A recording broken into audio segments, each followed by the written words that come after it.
আমি তাকে না হলো 20 বছর আগের থেকে আমি তাকে চিনি।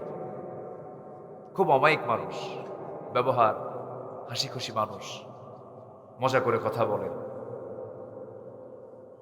হাসি ঠাট্টা নিয়ে থাকেন। ভালো তো। কিছু কিছু লোক আছে হাসেও না কান্দেও না, এরকম লোক আছে না নাই? ওদের বউ মনে মনে করে এই মরবে কোন দিন। হাসি থাকা দরকার, আনন্দ থাকা দরকার। হাসলে মানুষের হার্টও ভালো থাকে, হাসলে মানুষের চিত্তের খোরাক মিটে যায়। বলি আলহামদুলিল্লাহ। সর্বক্ষণ হাস্যোজ্জ্বল চেহারা ছিল মুহাম্মদ সাল্লাল্লাহু আলাইহি ওয়াসাল্লাম। কিন্তু আমার নবীজির হাস্যোজ্জ্বল চেহারা ছিল দাড়ি ছাড়া না দাড়ি সহ? নো আপিল, আর সারাসারি নাই। মালাকুল মউত কখন এসে যায় ভাই, কখন আসে বলা যায় না। কবরে নিয়ে যখন বলা হবে এরকম সঁ করে কেন ভাই?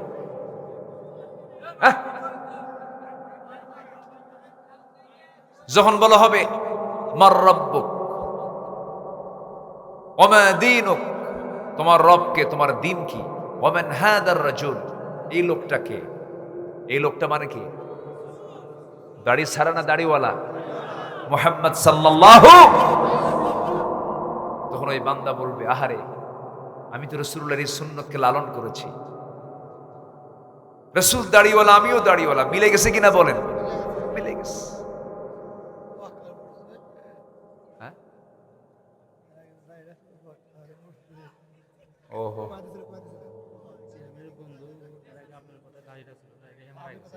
ও আচ্ছা, মানে দাঁড়িয়ে রাখলে নাকি মানুষ মরে নাকি, এরকম নাকি? আমার কথায় দাঁড়িয়ে রেখে মরে গেছে। আবু বক্কর নামে কে জানো?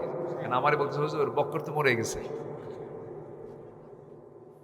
এটাও মজা করতেছে, কিন্তু হাসি খুশি মানুষ তো, মরে তো যেতেই হবে, আজ হোক আর কাল হোক। জি, সম্মানিত জি, আল্লাহ তুমি আমার আবু বকর ভাইকে জান্নাতের উচ্চ মাকাম দিয়ে দাও। জোরে বলি আল্লাহুম্মা আমিন, আরো জোরে আল্লাহুম্মা আমিন। জি, আমি আর মজার দিকে যাচ্ছি না, একটু মজা তো করতে হয়। রাসূল একদিন এক কালো মানুষকে দেখে বলতেছেন এই কালো কখনো জান্নাত পাবে না। সাহাবী তো মরার মতো অবস্থা। হুজুর আপনি বলছেন আমি কি আর জান্নাত পাবো? কে বলেছে জান্নাত পাবা না? এই কালো সুরত নিয়ে জান্নাত পাবা না, পূর্ণিমা রাতের চাঁদের মতো চেহারা নিয়ে জান্নাত পেয়ে যাবে। জোরে বলি সুবহানাল্লাহ। ইসলামে কৌতুক আছে না নাই? কিন্তু সেটা মাত্রা ছাড়া হওয়া যাবে। আমার বন্ধুগণ, বোনের সঙ্গে কথা বলো না কেন? বোনের সঙ্গে কথা বললেই পরে জমি ভাগ করে দিতে হবে, অংশ নিয়ে যাবে, এই জন্য বোনের সঙ্গে কথা বলে না। বোন মাঝে মাঝে বলে ভাই রে, বাপ মারা গেল এক যুগ আগে, এখনো তুমি আমার সম্পত্তি কেন বুঝায় দাও না? ভাই ধমক মেরে বলে বোনের সম্পত্তি তুই ভাই, বোনের সম্পত্তি তুই আমার বাড়ি থেকে নিয়ে যাবি কেন? আমরাই তো ভাবে আসি, বিভিন্ন অভিযোগ তুলে তাকে ধমক মেরে মেরে থামায় দেয়। যখন সে ছাড়তে না পারে, শেষ পর্যন্ত বোনকে সুন্দর করে দাওয়াত দিয়া, ভালো মন্দ খাওয়ায় দিয়া, পাশে বসায় দিয়া, বোনের মাথায় হাত দিয়ে বলে বোন তুমি আমার বড় বোন, সম্পত্তি পাও, তবে একটা কথা বলি, অংশ নিলে কিন্তু ধ্বংস হয়। দেখছেন কি ওয়াজ দিল, অংশ নিলে ধ্বংস হয়। কত বড় বাজে কথা। কিন্তু আল্লাহ রাব্বুল আলামিন বলছেন না না, যেদিন বাপ মরে গেছে সেই দিন সন্তান ছেলে যেমন সম্পত্তির মালিক হয়ে গেছে, মেয়েটাও তেমনই সম্পত্তির মালিক হয়ে গেছে। ছেলে পাবে 10 বিঘা, মেয়ে পাবে 5 বিঘা। ছেলে পাবে হলো 50 লক্ষ টাকা, মেয়ে পাবে 25 লক্ষ টাকা। ছেলে পাবে বাড়িতে রেখে গেছি 10টা প্লেট রেখে গেছে, ছেলে পাবে হলো 5টা, মেয়ে পাবে হলো 2.5টা। 2.5টা 2টা প্লেট নিয়ে নেবে, 2.5টার যে দাম সেই দামটা সে নিয়ে নেবে। এটাই হলো ফারায়েজ, এটাই হলো অংশ বন্টন। এবং এই আয়াতটা শেষ করি সূরা নিসাতে আল্লাহ রাব্বুল আলামিন বলেন ওয়াতিলকা হুদুদুল্লাহ, এটাই হলো আল্লাহর সীমা। এই সীমাকে যারা লঙ্ঘন করবে, ওই ওলট পালট করবে, ইউদখিলহু নারান খালিদান, আল্লাহ রাব্বুল আলামিন তাকে স্থায়ী জাহান্নাম দিয়ে দিবেন। জোরে বলি নাউযুবিল্লাহ। বোনের সঙ্গে সম্পর্ক নষ্ট করার কারণ হলো বোনকে সম্পদ বোঝায় দিতে হবে, এজন্য বোনের সঙ্গে সম্পর্ক রাখে না। ভাইয়ের সঙ্গে সম্পর্ক নাই। বেলকুচির বাজারে একটা দোকান আছে, সেই দোকানটার ভালো পজিশনটা এক ভাই জোর করে আগেই দলিল করে নিছে বাবার কাছ থেকে। এরকম তো নাই মনে হয় বেলকুচি, আছে না? নাই। আচ্ছা, এই সমস্ত অপকর্মের সঙ্গে যারা জড়িত, আল্লাহ বলছেন এই সমস্ত বান্দার উপরে কাল্লানত। কাল্লানত।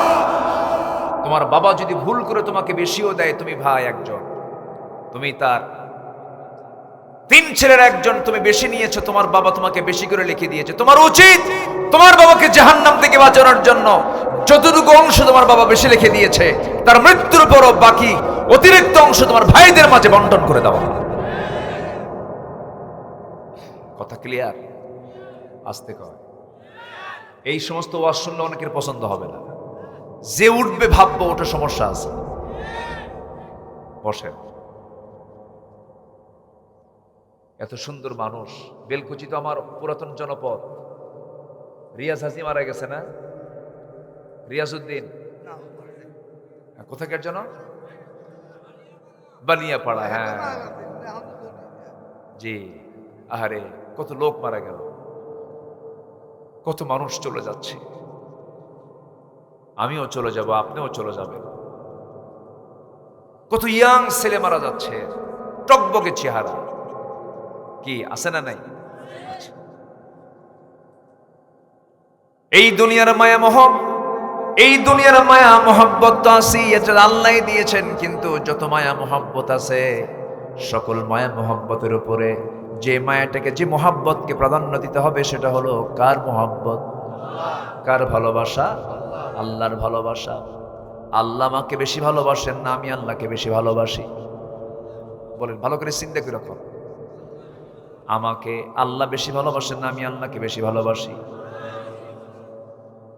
আল্লাহ আমাকে বেশি ভালোবাসেন।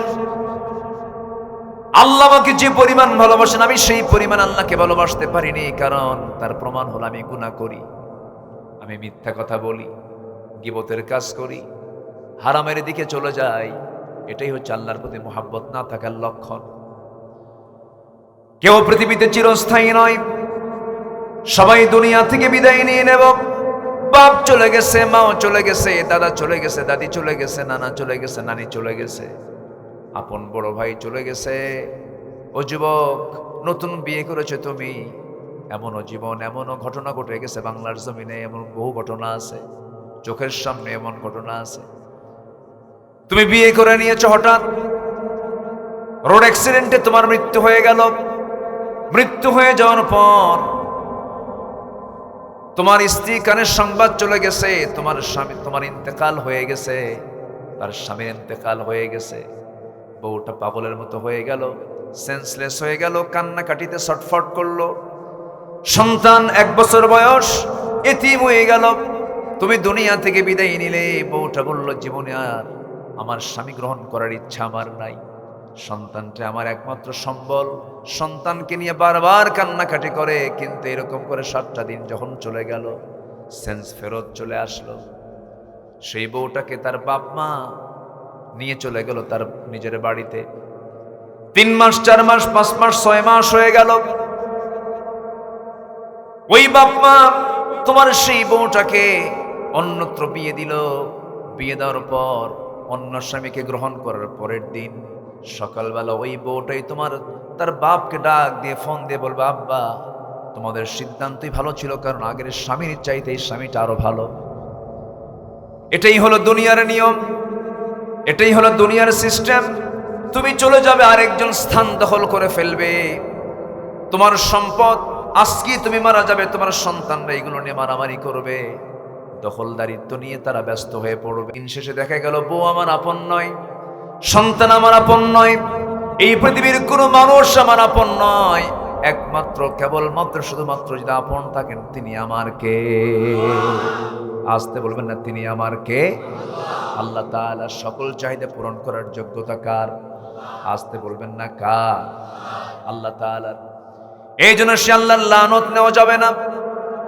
আল্লাহ বলছেন আমার আয়াতকে গোপন করবি, লানত করব। জমিনে ফাসাদ সৃষ্টি করবি, লানত বর্ষণ করব। আত্মীয়তার বন্ধন ছিন্ন করবি, লানত বর্ষণ করব। নাম্বার 3 হলো আল্লাহ তাআলা বলছেন ওই সমস্ত বান্দার উপর আমার লানত যারা সীমা লঙ্ঘন করবে। কি লঙ্ঘন করবে বলেন? সীমা লঙ্ঘন করবে। আল্লাহ রাব্বুল আলামিন একটা আয়াতে সুন্দর করে বলছেন, বনী ইসরাঈলের ব্যাপারে বলছেন, সূরা মায়েদার ৭৮ নম্বর আয়াত, লুইনাল্লাযীনা কাফারু মিন বনী ইসরাঈল আলা লিসানি দাউদ ওয়া ঈসা ইবনে মারইয়াম যালিকা বিমা আসাউ ওয়া কানু ইয়াতাদুন। জোরে বলুন আল্লাহু আকবার। যারা এই দুনিয়াতে সীমা লঙ্ঘন করেছে আল্লাহর লানত তাদের উপরে পড়ে গেছে। বনী ইসরাঈলের উপরে আল্লাহর লানত পড়েছে। কত লানত আল্লাহ পাক তাদের উপরে দিয়েছেন, কেন? সীমা লঙ্ঘন তারা করেছে।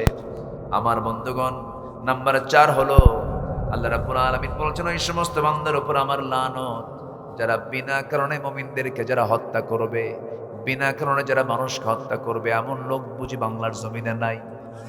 আসতে বলবেন না, আছে না নাই? আমি কি দোয়া করে দেব? ওই যে মাঝখান থেকে একজন উঠলো, বসো একটু বসো, অনেক রাত হয়ে যাচ্ছে, মনে হয় দোয়া করে দেবো নাকি? হ্যাঁ, আলোচনা চালাই। তাহলে আমাকে এরকম করে বলতে হয় কেন? এই এই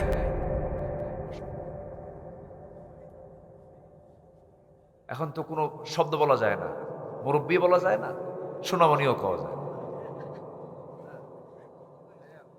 মহা মুশকিল। এখন কি বলবো? আঙ্কেল। আবার আমার এই কথা আবার কখন যেন ভাইরাল হয়। আল্লাহ তুমি ভাইরাল থেকে বাঁচা।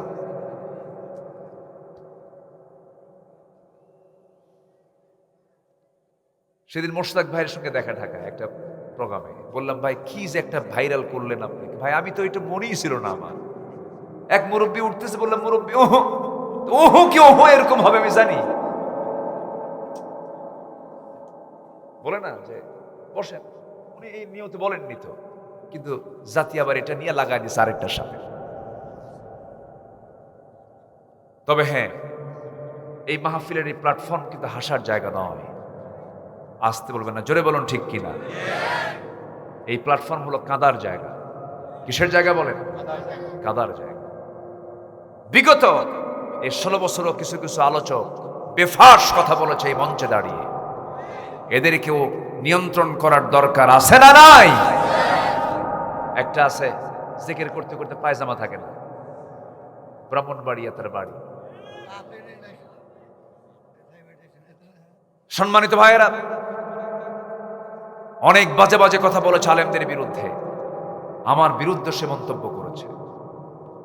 আল্লামা সৈয়দ কামাল উদ্দিন আব্দুল্লাহ জাফরের মতো আলেমের বিরুদ্ধে সে কথা বলেছে, অনেক বাজে উক্তি করেছে। এবং সন্ত্রাসী টপ টেরররা তার খুব ভক্ত। নারায়ণগঞ্জে একজন আছে, তো তার বক্তৃতা শুনে বলে, হুজুর আমি আপনার জিকিরের খুব ভক্ত, আপনি জিকির করতেই থাকবেন, আমি শুনতে শুনতে চলে যাব বাড়ির দিকে। উনি এখন চলে যেতে যেতে এখন চলে গেছেন আমেরিকায়। জিকির শুনতে থাকো। সম্মানিত ভাইয়েরা, নোংরা যেখানেই থাকবে সেটাকে আমরা পরিষ্কার করে ফেলব, ঠিক কিনা? নোংরা কোনো পরিবেশ আমরা থাকতে দেব না। 5 আগস্টের পরে যারা চাঁদাবাজি সন্ত্রাসের সঙ্গে যুক্ত আছেন, সাবধান করে দিচ্ছি, জনগণ সচেতন হয়ে গেছে, হাত পা গুঁড়ো করে দেবে কিন্তু। সতর্ক থাকতে হবে। আজকের যুবকরা কিন্তু আর বোকা নাই। আপনারা ভাববেন না এই ছাত্রগুলো কিন্তু আর অচেতন নাই, এরা বোঝে, এদের পালস বুঝতে হবে। কম কথা নয়। সেন্টার হলো দিল্লি। দিল্লি নিয়ন্ত্রিত রাষ্ট্রকে তারা নড়িয়ে দিয়ে বাতিলকে উৎখাত করেছে ছাত্ররা। এটা কম কথা না। এটা এটা বিশাল ব্যাপার। এই অর্জনকে ম্লান করে দেওয়া যাবে না। কিছু আতিপাতি দুষ্ট, যাদের কোনো নির্দিষ্ট দল নাই, পরগাছা আছে না নেই? পরগাছা কিছু আছে না নাই? সন্ত্রাসীদের নির্দিষ্ট কোনো দল থাকতে পারে না। সাবধান থাকবেন। ভাবতে হবে আমি একজন, আমি একটা বাংলাদেশ। আমি যদি ঘুরে দাঁড়াই, দেশ ঘুরে দাঁড়াবে। এই চিন্তা মাথায় নিয়ে চলতে হবে। যুবকরা কান সজাগ রাখবা, কে কোথায় কি করে। যে নেতা তোমার হাতে মদের বোতল তুলে দেবে, যে নেতা তোমার হাতে অস্ত্র তুলে দেবে, যে নেতা তোমার চরিত্র ধ্বংস করার জন্য নারী তুলে দেবে, জেনার জন্য উস্কায় দেবে, সেই নেতৃত্বের মুখে জুতা মারো, থুতু মারো। ঠিক কিনা? ওই নেতা আমরা মানি, ওই নেতা আমরা মানি। যুবকরা রাগ করতেছো নাকি? চরিত্র সুন্দর রাখবা। চরিত্র তোমার সুন্দর থাকলে মজা পাবা, শান্তি পাবা। নোংরামি করবা, শান্তি পাবা না। বিবাহ পূর্ব কোনো প্রেম হয় না, বিবাহ পূর্ব জেনা হয়। অনেকদিন আগে এক যুবক বলে, হুজুর আমাদের তো লাভ ম্যারেজ। মনে মনে করি লুচ্চা ম্যারেজ। লাভ ম্যারেজ বলতে কোনো শুদ্ধ পবিত্র কোনোদিন পরিভাষা হতে পারে? বিবাহ পূর্ব লাভ হয় না, বিয়ের পরে লাভ হয়? বিয়ের পরে লাভ হয়। যারা বিয়ের আগে লাভ করে, বিয়ের পরে আর লাভ হয় না, খালি লস, খালি কিলাকিলি। এগুলো করা যাবে না। কি কষ্ট পাচ্ছ মনে হয় তোমরা? কিছু কিছু ছেলে আছে দেখবেন, গার্লস স্কুলের সামনে যায় ইতিমের মতো বসে থাকে, দেখছেন? তাও ঠিক, এগুলো করা যাবে না। আল্লাহ তুমি যুবকদেরকে ফিতনা থেকে বাঁচাও। জোরে বলি আল্লাহুম্মা আমিন। বিয়ের সময় হয়ে যাবে, কোনো কথা নেই, বাপরে লজ্জা ঢেকে, এটা লজ্জা নয়, প্রকাশ্যে বলে ফেলবা। লজ্জা নিয়ে বলবা, আব্বা নামাজ পড়ি,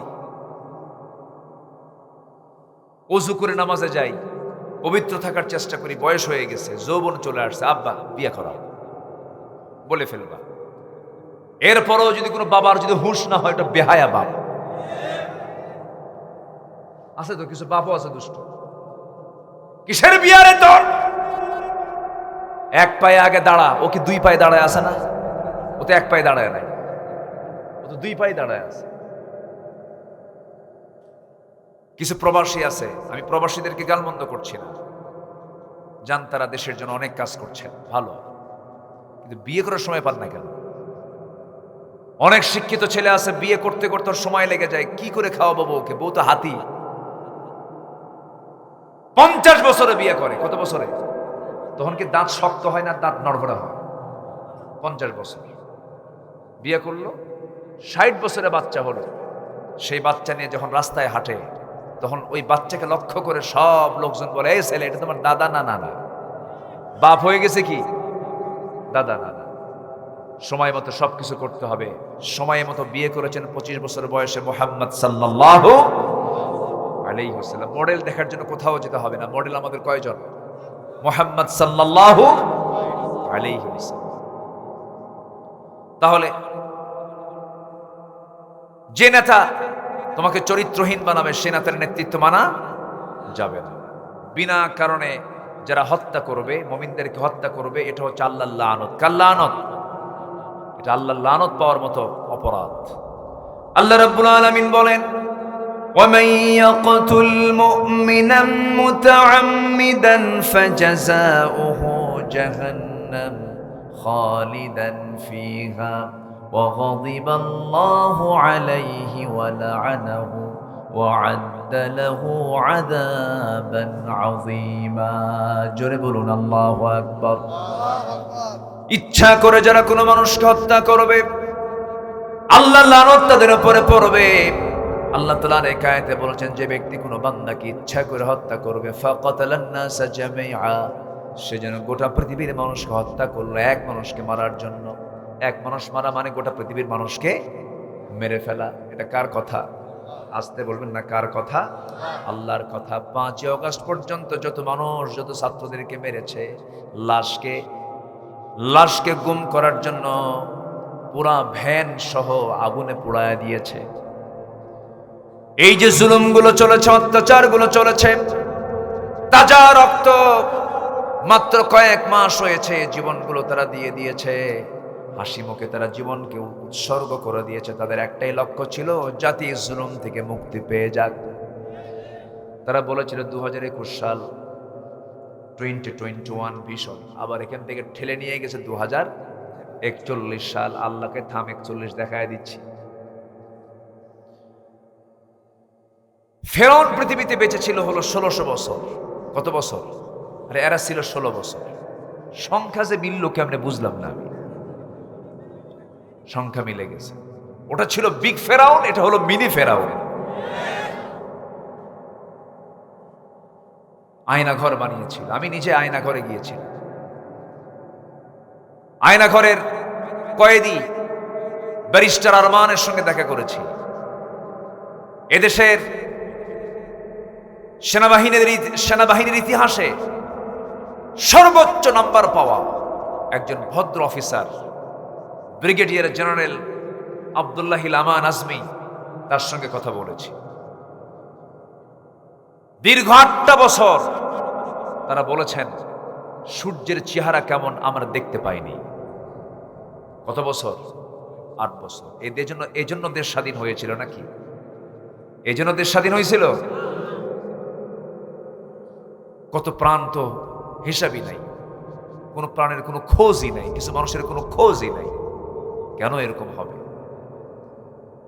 আদর্শের ভিন্নতা থাকতে পারে, তোমার চিন্তা আমার চিন্তার পরিবর্তন থাকতে পারে। এর মানে কি হত্যা করা? এর মানে কি গুম করা? এর মানে কি তাকে খুন করে দুনিয়া থেকে নিশ্চিহ্ন করে দাও? এটা মানবতার কাজ নয়, এটা শয়তানকে হার মানিয়ে দিয়েছে। সম্মানিত ভাইরা, এরকম আচরণ যারা করবে গজব পড়বে কার? গজব পড়বে কার? এটা আমার কথা না, আল্লাহর কথা। আল্লাহর কথা। নাম্বার 6, 10 শ্রেণীর উপরে আল্লাহর লানত। কয় শ্রেণীর উপরে? আমি 5টা বলে ফেলেছি, আরো আছে কয়টা?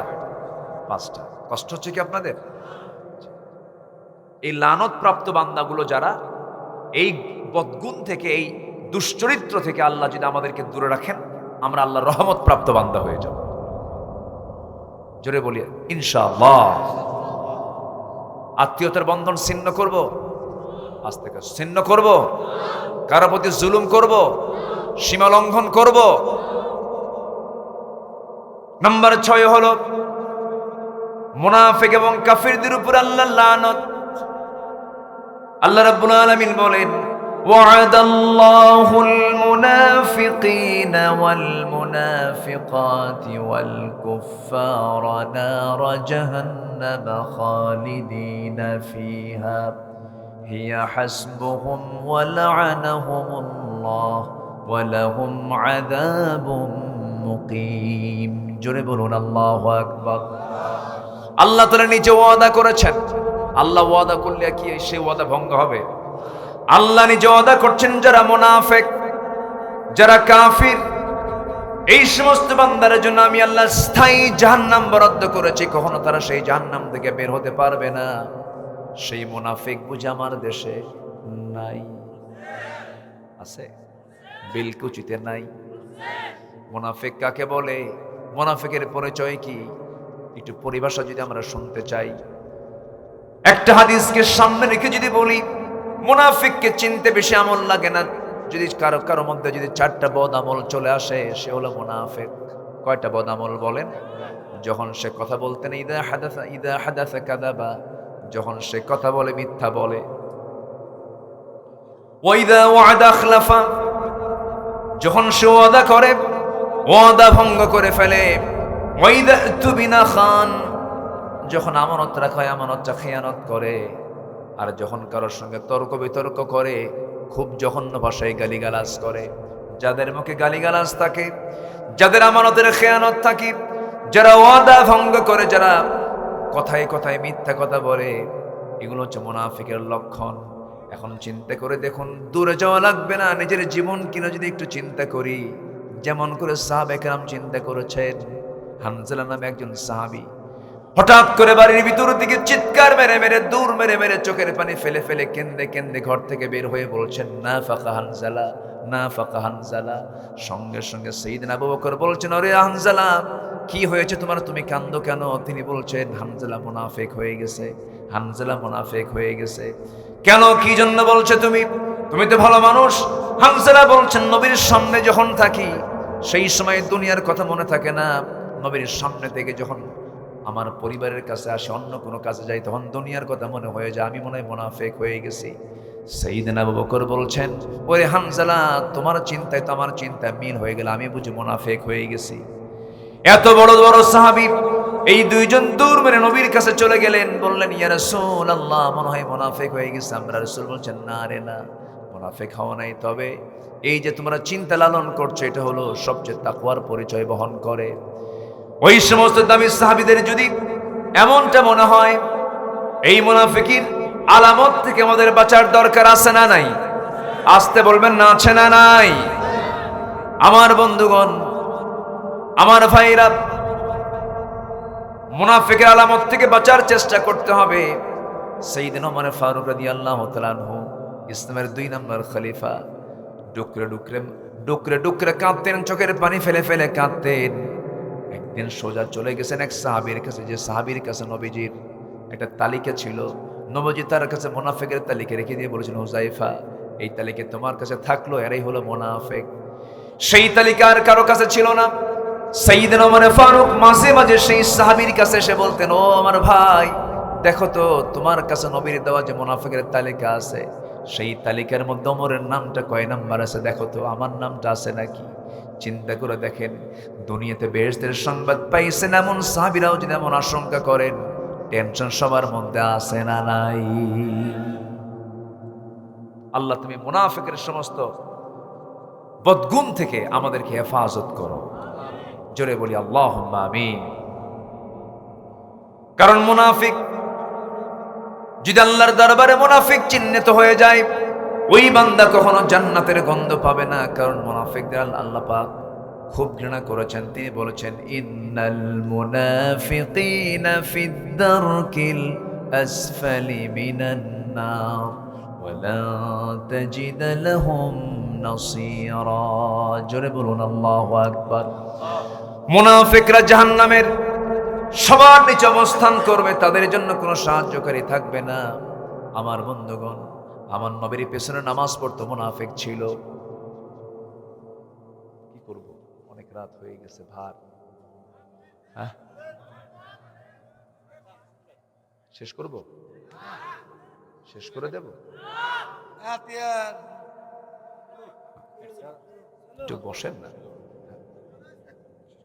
হ্যাঁ, আচ্ছা, ইনশাআল্লাহ ইনশাআল্লাহ। জি, কিন্তু এই যে একটু নড়াচড়া করে যে কি সমস্যা? জি, এই 2-1 জন করে উঠলে, দেখেন আরেকজন বসেন,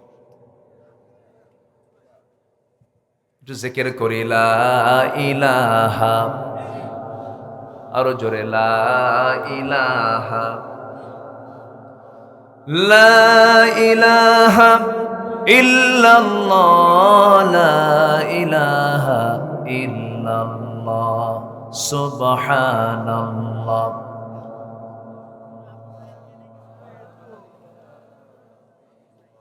আরো জোরে লা ইলাহা, লা ইলাহা ইল্লাল্লাহ, মুহাম্মাদুর রাসূলুল্লাহ সাল্লাল্লাহু আলাইহি ওয়াসাল্লাম।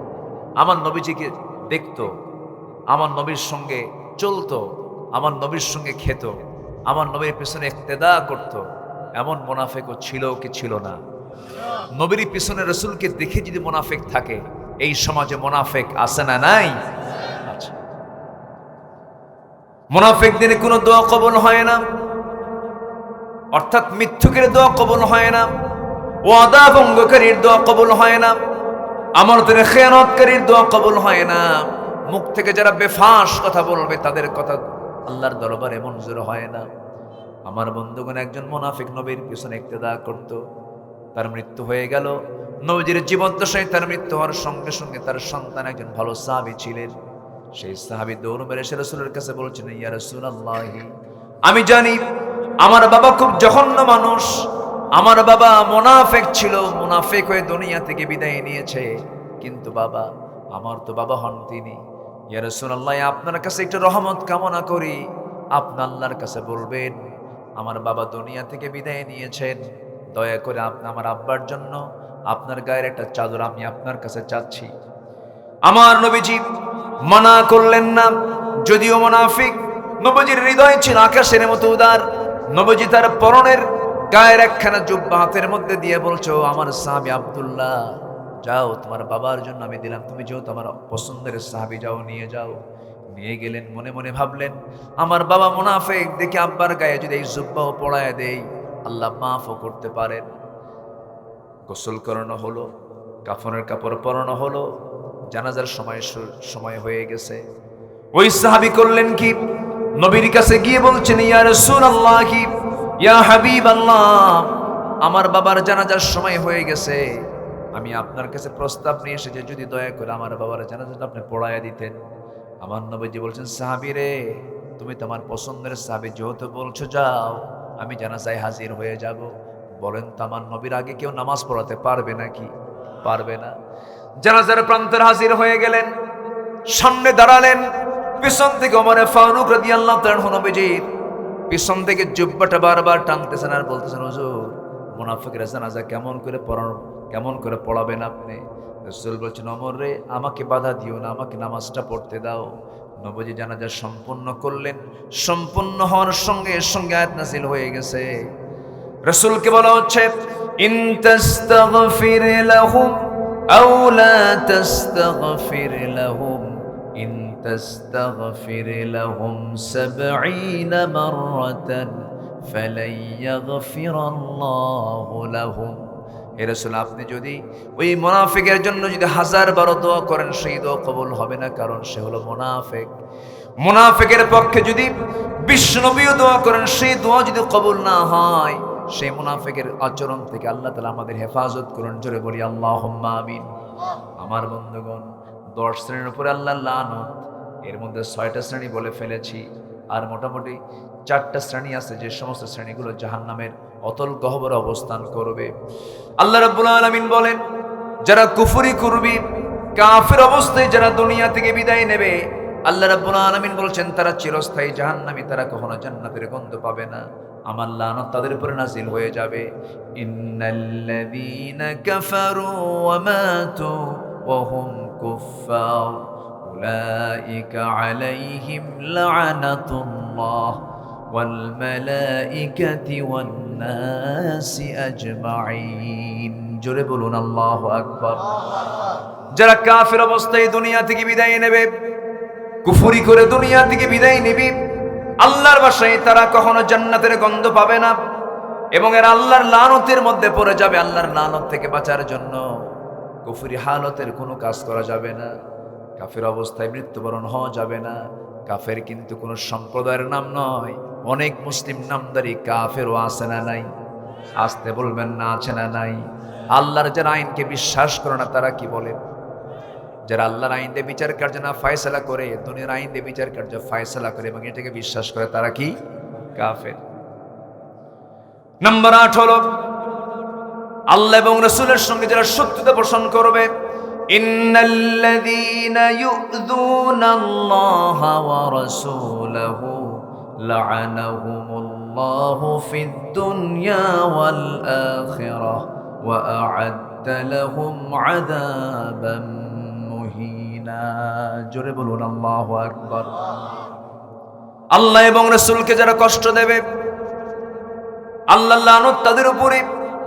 কষ্ট দেওয়া মানে আল্লাহর সুন্নাহ, নবীর সুন্নাহকে যারা অমান্য করবে, আল্লাহর দেওয়া আইনকে, বিধান কানুনকে যারা অন্যায়, এটাকে অবিশ্বাস করবে, এটাকে অন্যায় মনে করবে, এটাকে নীতি বহির্ভূত মনে করবে, যারা বলে যে না, আল্লাহর আইন এখন চলতে পারে না, এই দুনিয়াতে, আধুনিক দুনিয়াতে আল্লাহর বিধানটা অকার্যকর, এটা গ্রহণযোগ্য নয়, তার ঈমান আছে না গেছে? ঈমানটা চলে গেছে। নাম্বার 9 হলো, ওই সমস্ত বান্দার উপরে আল্লাহর লানত যারা অঙ্গীকারকে ভঙ্গ করবে, আল্লাহর আয়াতের সঙ্গে যারা অবমাননা করবে, ফাবিমা নাকদিহিম মিসাকাহুম লাআন্নাহুম, আল্লাহ রাব্বুল আলামিন বলছেন যারা অঙ্গীকার ভঙ্গ করবে তাদের উপরে আমার লানত। লানত থেকে বাঁচার জন্য অঙ্গীকার ভঙ্গ করা যাবে না। নাম্বার 10 হলো ওই সমস্ত বান্দার উপরে আল্লাহর লানত। আল্লাহর সম্পর্কে যারা মিথ্যা রচনা করবে তাদের উপর আল্লাহর লানত। আল্লাহ রাব্বুল আলামিন বলছেন, ওয়ামান আযলামু মিম্মান ইফতারা আলাল্লাহি কাযিবান উলাইকা ইউরাদুনা আলা রাব্বিহিম ويقول الأشهاد هؤلاء الذين كذبوا على ربهم ألا لعنة الله على الظالمين জোরে বলুন আল্লাহু আকবার।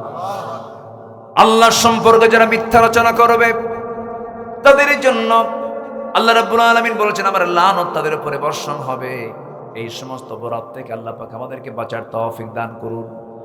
সবাই কি নামাজ পড়ি নাকি? সবার নামাজ আছে তো নাকি? নামাজ কয় ওয়াক্ত? আসতে বলবেন, নামাজ কয় ওয়াক্ত?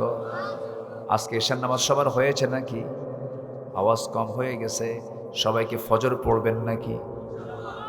আওয়াজ কিন্তু তাও কম মনে হচ্ছে। সবাই কি এশার নামাজ পড়বেন? ফজর নামাজ পড়বেন? পড়তে রাজি আছেন? সবাই পড়তে রাজি আছেন?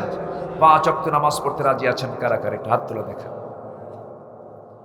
জোরে বলি আল্লাহ, আমাদেরকে 5 ওয়াক্ত সালাত আদায় করার তৌফিক তুমি আল্লাহ দিয়া দাও। জোরে বলি আমিন। আরো জোরে আমিন, আরো জোরে আমিন। সাথে 7টা কাজ করবো। কয়টা কাজ? 7টা কাজ। এই 7টা কাজ শিখে আমরা এখান থেকে বিদায় নেব। জোরে বলি ইনশাআল্লাহ। এতক্ষণ শুনলাম আমরা আল্লাহর লানত পরে কয় শ্রেণীর উপরে? 10 শ্রেণী। এখন জান্নাত পাবে বান্দা 7টা কাজ করলে। কয়টা কাজ করলে? 7টা কাজ করলে। শুনবেন এই বছর না সামনের বছর? আজকে, এখনই? জোরে বলি ইনশাআল্লাহ। অনেক ভালো মানুষ আপনারা। এতক্ষণ শুনলাম আমরা আল্লাহর লানত প্রাপ্ত বান্দা কারা। এখন এক কথাই শুনে যাব কোন 7টি কাজ করলে পরে বান্দা জান্নাতের ওয়ারিস হয়ে যাবে, জান্নাতের অধিকার হয়ে যাবে, তার হাতে জান্নাত চলে আসবে। আল্লাহ রাব্বুল আলামিন সুন্দর করে বলছেন, ও বান্দা 7টা কাজ করো। قد أفلح المؤمنون الذين هم في صلاتهم خاشعون والذين هم عن اللغو معرضون والذين هم للزكاة فاعلون والذين هم لفروجهم حافظون إلا على أزواجهم أو ما ملكت أيمانهم فإنهم غير ملومين। নাম্বার 1 হলো ওই সমস্ত মুমিনরা সফল কাম যারা নামাজটা অত্যন্ত খুশুর সঙ্গে যারা আদায় করবে। যারা কি করবে? যারা জিহ্বাকে প্রশান্তির মধ্যে রাখবে, বিশ্রামে রাখবে, জিহ্বা দিয়ে বাজে কোনো কথা বলবে না, যারা জিহ্বা দিয়ে কোনো প্রকার খেয়ানতমূলক কোনো কথা বলবে না। নাম্বার 3 ওয়ানিল লাগফি মুআরিদুন আল্লাযীনা হুম লিযাকাতি ফাঈলুন, যারা যাকাত ঠিকমতো আদায় করবে। নাম্বার 4 হলো যারা লজ্জাস্থানের হেফাজত করবে। আল্লাহ রাব্বুল আলামিন 4টা কাজের কথা বলি। নাম্বার 5 বলছেন ওয়াল্লাযীনা হুম লিআমানাতিহিম ওয়া আহদিহিম রাউন। জোরে বলুন আল্লাহু আকবার। নাম্বার 5 যারা আমানতের খেয়ানত করবে না, আমানত রক্ষা করবে। আমানত যেমন একটা গুরুত্বপূর্ণ বিষয়। টুপি কোথায় আছে বলেন? না রেখে যদি হাঁটুতে রাখেন ঠিক থাকলো নাকি? ঠিক থাকলো না। যে জিনিস যে জায়গায় রাখা দরকার সেই জায়গায় না রেখে যদি আপনি নড়াচড়া করেন তখন এটা খেয়ানত হয়ে গেছে। আমার বন্ধুগণ, আমানতটা কেমন? ধরুন স্বামী স্ত্রীর কাছে আমানত, স্ত্রী স্বামীর কাছে আমানত। স্ত্রী স্বামীর কাছে আমানত কেমন করে?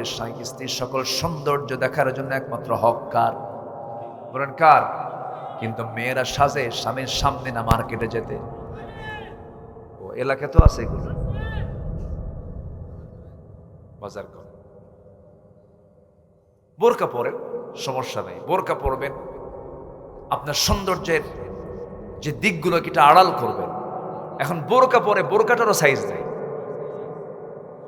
বোরকা পরে বোরকার গায়ে আবার আয়না লাগানো, মানে আয়না মানে আসল, এটা কেমন?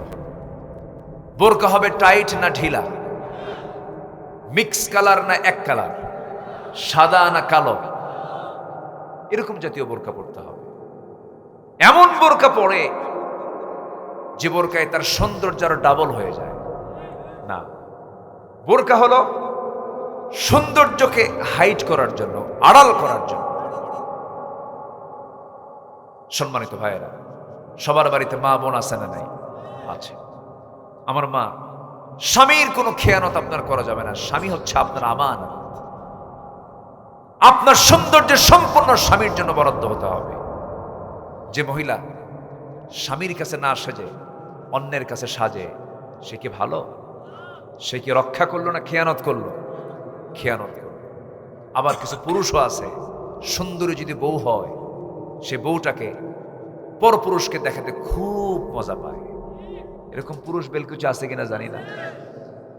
সুন্দরী যদি বউ হয়, সেই বউটাকে সুন্দর করে সাজগুজ কইরা একদম এনায়েতপুরের কি বাজার যেন আছে, বেরিবাদ, একদম খাজা ইউনুস কি মেডিকেল কলেজ থেকে শুরু করে, হোন্ডা নরমাল না, হোন্ডা হচ্ছে R15 লেটেস্ট ভার্সন, যার প্যাসেঞ্জার সিট হলো নিচতলা না উপরতলা, ড্রাইভিং সিট হলো নিচতলা আর প্যাসেঞ্জার সিট হলো উপরতলা, দোতলা।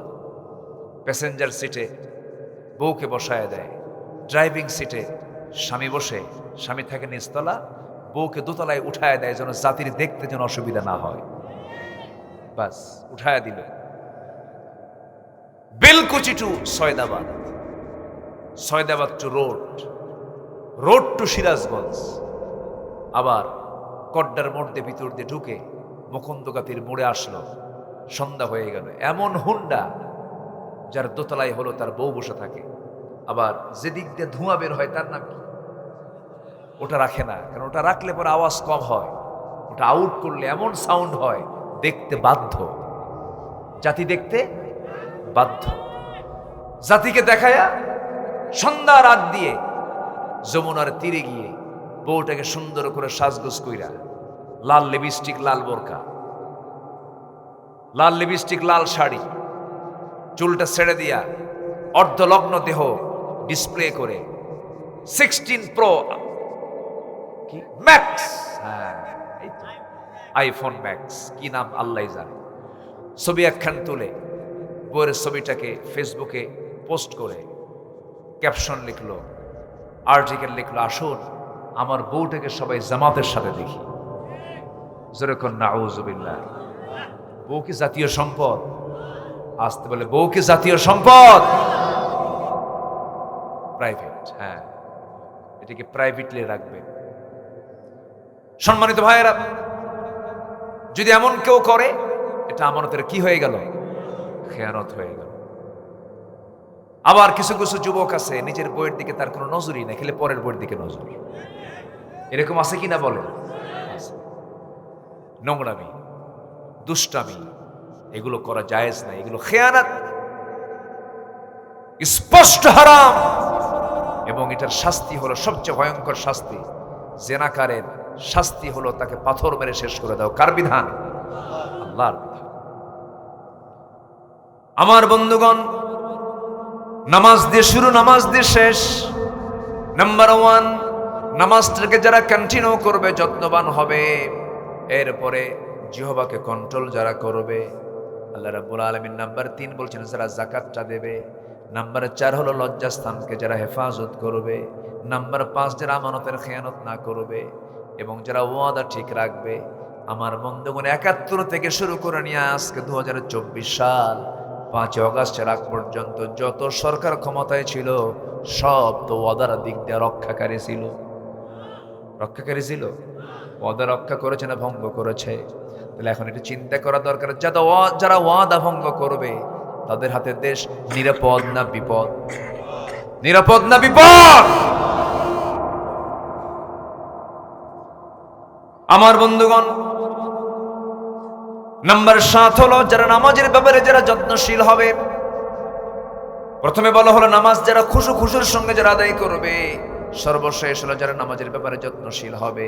এই 7টা কাজ করলে পরে মহান রব্বুল আলামিন বলছেন, উলাইকা হুমুল ওয়ারিসুন আল্লাযীনা ইয়ারিসুনাল ফিরদাউসা হুম ফিহা খালিদুন।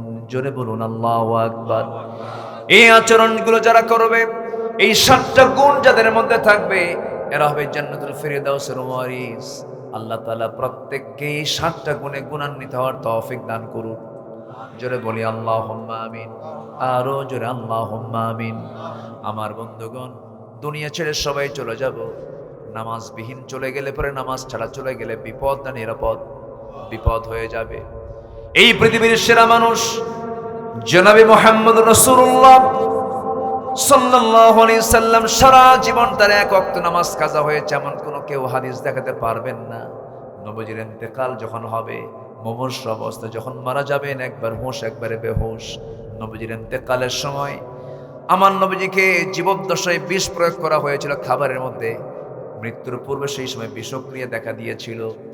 নবীজির প্রচন্ড মাথা ব্যথা, নবীজি একবার হুঁশ একবারে বেহুশ। কিন্তু আজান যখন শুনেছেন, খুব যত্নশীল হয়ে নামাজের জন্য দাঁড়ায় গেছেন, কিন্তু একদিন নামাজ পড়তে পারলেন না। সাইয়েদনা বেলাল আজান দিয়েছেন, সেই সময় আম্মা জান আয়েশার ঘরে তিনি তার কোলে মাথা রেখে ঘুমাচ্ছিলেন, আরাম ফরমাচ্ছিলেন, কষ্ট পাচ্ছিলেন।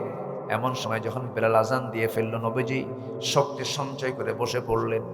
বসা থেকে যখন তিনি উঠতে নিয়েছেন, মাথা চক্কর মেরে পড়ে গেলেন। রাসূল বলছেন, আয়েশা রে, মনে হয় বুঝি নামাজ আর জামাতে পড়তে পারবো না।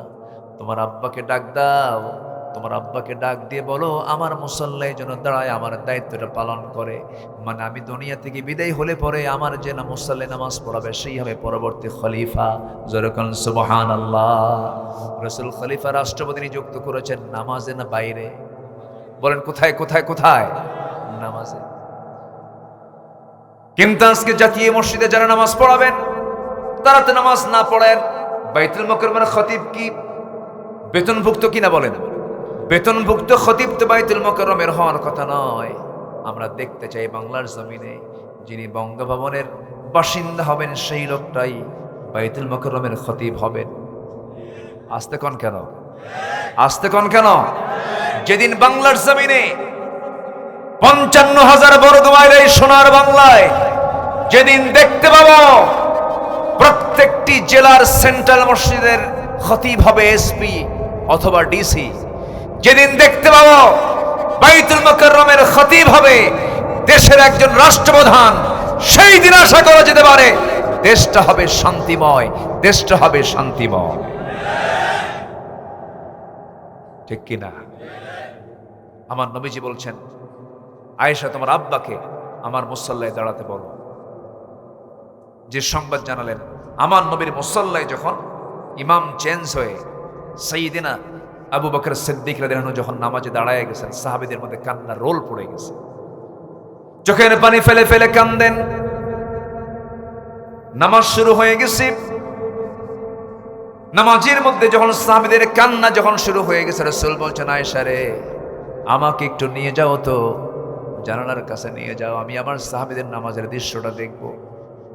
যখন নিয়ে যাওয়া হলো, জানালা দিয়ে নামাজের দৃশ্যগুলো দেখতেছেন, আর আমার নবীর কোনা বেয়ে বেয়ে, চোখের কোনা বেয়ে বেয়ে টপ করে পানি পড়ছে। গালের সেই পানিগুলো, নবীজির চোখের পানিগুলো আস্তে করে আলতো করে আম্মা জান আয়েশা মুছে মুছে দেন, আর বলেন, ইয়া রাসূলুল্লাহ, আপনি কাঁদেন কেন? আপনার সাহাবীরা তো কোনো কিছু করছে না, তারা নামাজ পড়তেছে, আপনার তো আনন্দের বিষয় এটা। রাসূল বলছেন, আয়েশা রে, আমি তো বুঝি এটা আমার আনন্দের বিষয়, কিন্তু তুমি কি জানো এই নামাজ কায়েমের জন্য আমাকে কাফেররা কত জঘন্য আচরণ করেছে। তায়েফের ময়দানে আমাকে রক্তাক্ত করে জমিনে ফেলে দিয়েছে, সেন্সলেস করে ফেলেছে, আমার শরীরটা ক্ষতবিক্ষত করে দিয়েছে। এই নামাজ কায়েমের জন্য আমার চাচা আমির হামজার কলিজা চিরে, বুক চিরে কলিজা বের করে ফেলা হয়েছে, নাক কাটা হয়েছে, কান কাটা হয়েছে, মাথা কাটা হয়েছে। ওরে আমার আয়েশার এই নামাজ কায়েমের জন্য আব্দুল্লাহ বিন জাহাসের তারা চোখ তুলে নিয়েছে, নাক কেটে নিয়েছে, হাত পা কেটে নিয়েছে। ওরে আমার আয়েশার এই দিন কায়েমের সংগ্রাম করতে গিয়া, নামাজ কায়েমের সংগ্রাম করতে গিয়া ওহদের প্রান্তরে আমার দুটো দাঁত ভেঙে গেছে, দাঁত আমার মুখ থেকে বের হয়ে চলে গেছে, ভেঙে গেছে। এবং নামাজ কায়েমের সংগ্রাম করতে গিয়ে আমার কোমর হারাতে হয়েছে। খন্দকের পরীকে খনন করার সময় দেখো না আয়েশা, আমি কোমর সোজা করে দাঁড়াতে পারি না। ওরে আমার আয়েশা, যেদিন কায়েমের জন্য, নামাজ কায়েমের জন্য আমার দাঁত চলে গেল, আমার কোমর চলে গেল, আমার চাচা আব্বাসের কলিজা ছিঁড়ে ফেলে দিয়েছে তারা, সেই নামাজ আজকে রাষ্ট্রীয় পর্যায়ে কায়েম হয়েছে। এর চাইতে বড় আনন্দের দিন আর কি হতে পারে? এই জন্য আমি কান্দি। এরপরে বলছেন আয়েশা, আমি বুঝে মারা যাব। বুখারীর বর্ণনা, তিনি বলছেন, ওরে আয়েশা, আমার কলিজার টুকরা সর্বকনিষ্ঠ মেয়ে ফাতিমাকে ডাক দাও তো। ফাতিমাকে ডাক দেওয়া হলো। রাসূল বলছেন, মা রে কান্দিস না, কান্নার দিন শেষ, আমি মরে যাব, তুই আমার 6 মাস পরে মারা যাবি। সন্তানকে সান্ত্বনা দিয়া পাঠায়া দিলেন। নবীজি দুনিয়া থেকে বিদায় নেবেন। বিদায় নেওয়ার পূর্ব মুহূর্তে আম্মা জান আয়েশাকে ডাক দিয়ে বলছেন, আয়েশা রে, আমি তোমাকে সর্বশেষ একটা হাদিস, একটা মেসেজ তোমাকে জানিয়ে দিচ্ছি, বিশ্ববাসীকে জানায় দিবা। আমার উম্মতকে বলবে, আমার সর্বশেষ কথা কিন্তু অন্য কিছু নয়, আমার সর্বশেষ কথা হলো আসসালাতা ইমা মালাকাত আইমানুকুম। আমার উম্মতরা যেন কখনো অন্তত 5 ওয়াক্ত নামাজ না ছেড়ে দেয়। সবাই কি নামাজ পড়তে রাজি আছেন? সবাই কি নামাজ পড়তে রাজি আছেন? একটু হাত তুলে দেখান তো দেখি।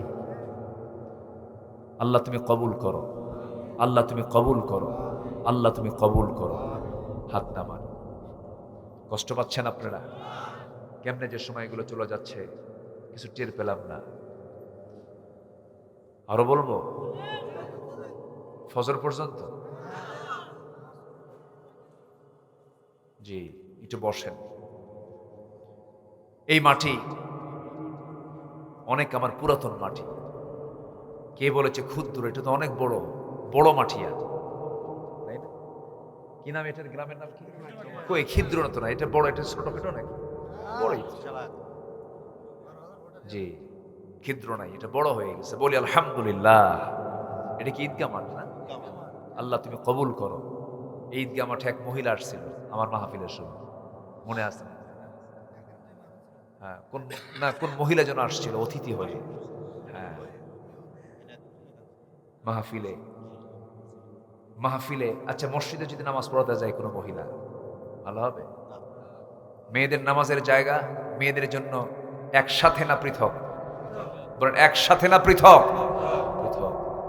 কি করে নাই তারা? অনেক কিছু করেছে, এটা উচিত নয়। তাফসীর মাহফিলে মঞ্চে বোরকা ছাড়া, দ্বীন পরিবেশ ছাড়া কখনো কি মানান হতে পারে? এটা মানানসই নয়, এটা বেমানান। আমরা তাফসীর মাহফিলকে কলুষ মুক্ত রাখতে চাই, জোরে বলি ইনশাআল্লাহ। এটাও বলে দিতে চাই প্রযুক্তির কল্যাণে, মাহফিলের পোস্টারে দেখা যায় অনেক সময় যিনি মাহফিলের আলোচক তার নামটাই চোখে পড়ে না, নেতার নাম দিয়া সরাসরি। সেদিন দেখে এক মাহফিলের পোস্টারে নাম দেওয়া আছে প্রায় মোটামুটি ১৫০০ মানুষের নাম। কত হাজার? যা পড়তে ফজর হবে। কি হবে? ফজর হবে। কেন? মাহফিলে পোস্টার থাকবে বড় জন, যে কয়েকজন কথা বলবেন এই মাইকে কোরআন এবং হাদিসের, এছাড়া আর কোন নামের প্রয়োজন। নাম দেবেন তো বিপদে পড়বেন। ওর নাম দিল, আমার নাম কই? ঠিক কিনা বলেন? ওর নাম দিল তো আমার নাম কই? এই নিয়ে ঘুদে গোতাতে নামেরই দরকার নাই। এই পোস্টারের ভাইরাস থেকে আল্লাহ পাক হেফাজত করুন। জোরে বলি আমিন। ঠিক আছে না? জি। আবু সাইদ, হ্যাঁ, যে কইছে ও শহীদ।